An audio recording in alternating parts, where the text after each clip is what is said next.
Oi, gente, bom dia a todos e todas. Que bom poder reencontrar com vocês, né? Que saudades estamos e já há algum tempo sem esse contato mais visual, não é? Hoje nós vamos vamos trabalhar com vocês. Começa não, já começamos, na verdade. No dia 4 de novembro nós tivemos aí o início do nosso trabalho com o capítulo 11, Povos e Culturas nas Terras Banhadas pelo Mediterrâneo. Olha que título bonito, né, gente? Olha, Povos e Culturas nas Terras Banhadas pelo Mediterrâneo, né? E aí a gente trabalhou esse primeiro tema em paralelo com o nosso projeto Novembro Negro, né, gente? Esse mês, o mês da consciência negra. E os últimos acontecimentos, como o assassinato daquele jovem, o João Alberto, lá no Rio Grande do Sul, demonstra a necessidade da gente discutir sim esse tema, né? De que o racismo existe, de que o preconceito existe, de que a discriminação existe. Pessoal, mas eu não sou racista, graças a Deus, né? Se você não se considera racista, você já começou bem. Mas é preciso entender que além dessas práticas de violência, como nós vimos lá no supermercado do Rio Grande do Sul, existem vários casos cotidianos, né? De coisas que a gente passa durante a nossa vida, né? Pergunte a algum colega de vocês, a algum amigo de vocês, se ele já passou por situações constrangedoras, né? Por abordagens, às vezes, da polícia, ou até mesmo numa visita a um shopping, uma loja, ou já ouviu alguma piada sem graça. Lembrando que negritude não tem a ver com a cor da pele, né? Negritude não quer dizer que você seja uma pessoa de cor escura. Negritude tem a ver com a sua origem, né? E quando nós falamos em miscigenação, né, lembra aquelas palavras? Ou seja, da mistura, quer dizer que todos nós temos essa herança, né? Nós brasileiros somos afrodescendentes, né? E no Brasil, né, segundo os dados mais recentes do IBGE, mais de 50% da população brasileira se considera negra ou parda. Tio Robson, o que é pardo? Pardo é aquela pessoa tipo eu. Eu, professor Robson, sou filho de mãe negra. E aí, porque eu tenho essa cor desbotada, aí me consideram como pardo. Mas eu já me declaro como negro, porque são as minhas origens.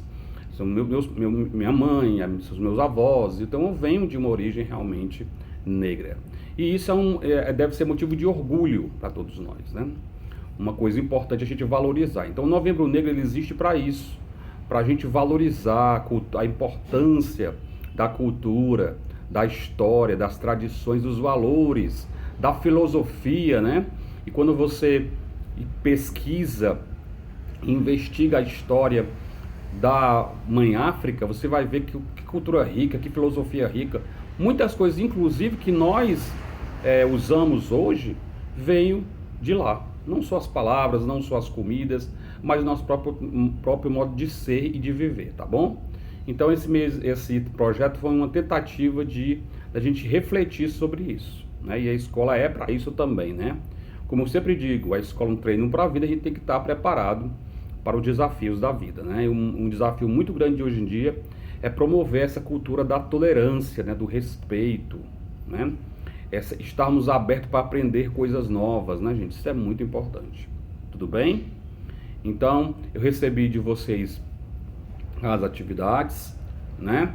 Para ser sincero, com relação às atividades do texto do dia 11, eu não fiquei tão satisfeito porque muita gente tem o hábito de copiar hoje em dia do Google, né?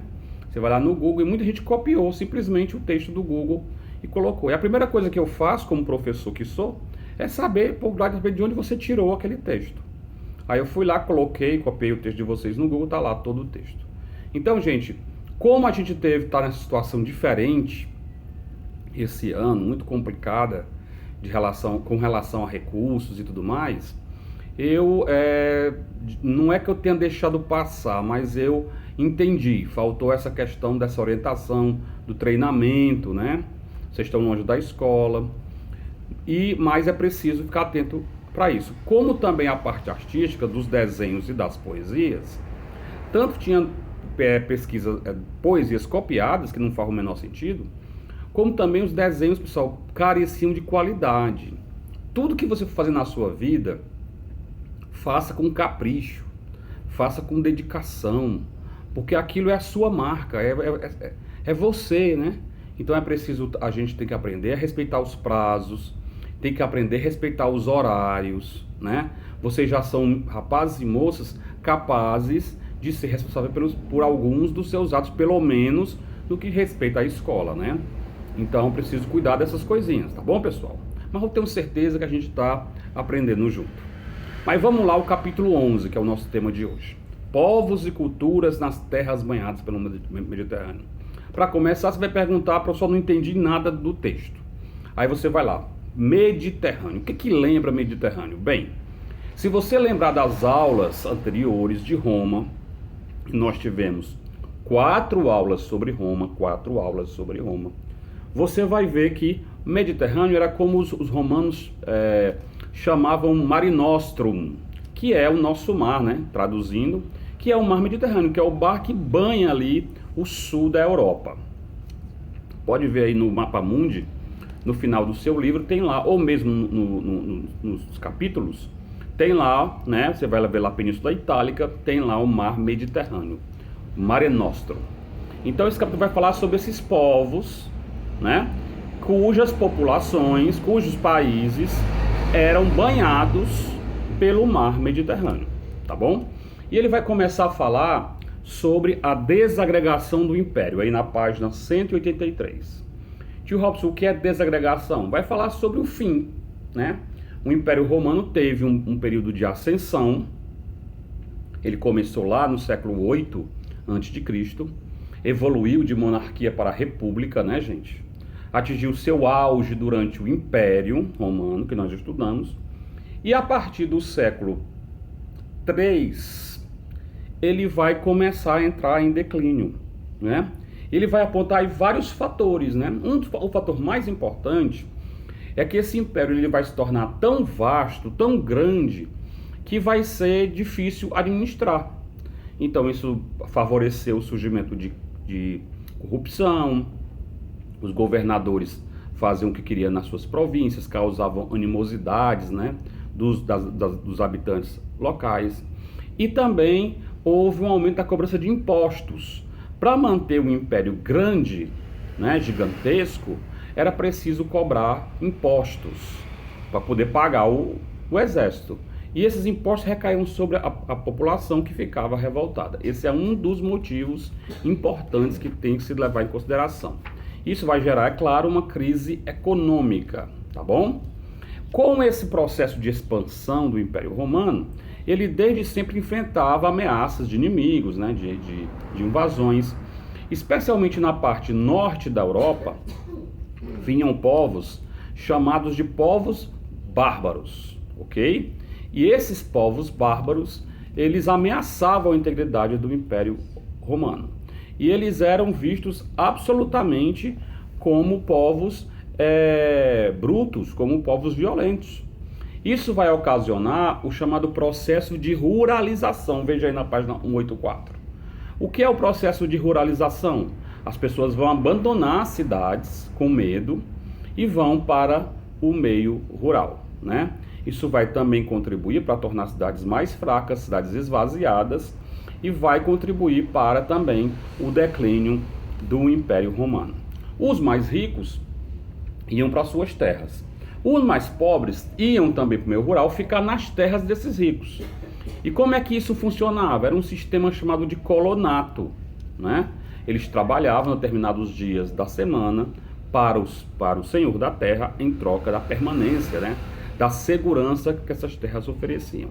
É aí que surge aquela imagem, né, que a gente tem na mente dos chamados castelos, né? Não sei se vocês jogaram, tem alguns jogos de videogame que você monta lá um castelo com a muralha para se proteger de inimigos, não tem? Pois bem, aqueles castelos surgiram nesse período. Os castelos eram o quê? Eram fortificações fortes, onde você tinha a torre para ver de longe os ataques E quando o inimigo vinha, todo mundo ia para dentro do castelo do Senhor. Então era, na verdade, para proteger as pessoas, para proteger os habitantes. Tudo bem, pessoal? Muito bem. Outro fator que vai contribuir para a queda do Império Romano foi a ascensão do cristianismo. Isso é um ponto importante, é filosófico. Por quê, tio Robson? Porque o cristianismo, qual é o princípio básico do cristianismo, né? Nem todo mundo segue, mas é amar o próximo como a si mesmo, né? Ou seja, em outras palavras, é você ver Jesus no seu próximo. A gente faz isso? A gente consegue ver Jesus no nosso inimigo? A gente consegue ver Jesus naquela pessoa que não se comporta bem, naquela pessoa que tem um hábito que a gente acha feio? Mas Jesus mandou fazer isso, né? Ele não mandou imitar, mas mandou você ver, né, amar o próximo como a si mesmo. Ou seja, você tem que amar aquela pessoa, até para ajudar essa pessoa, né? Pois bem, e esse princípio, então, cristão, ele baseia-se numa filosofia básica, que é que todo mundo é igual, né? Tem Deus, né? E aí todo mundo aqui, todos os humanos são iguais. Isso aí se chocava diretamente com a filosofia do Império Romano, que nós vimos, além de ser politeísta, ou seja, tinha vários deuses, também não acreditava que todo mundo era igual. A sociedade romana era profundamente dividida, né? Haviam os nobres, haviam os patrícios, haviam os plebeus, ou seja, havia uma série de categorias na sociedade romana, onde o imperador podia ser considerado inclusive um deus, né?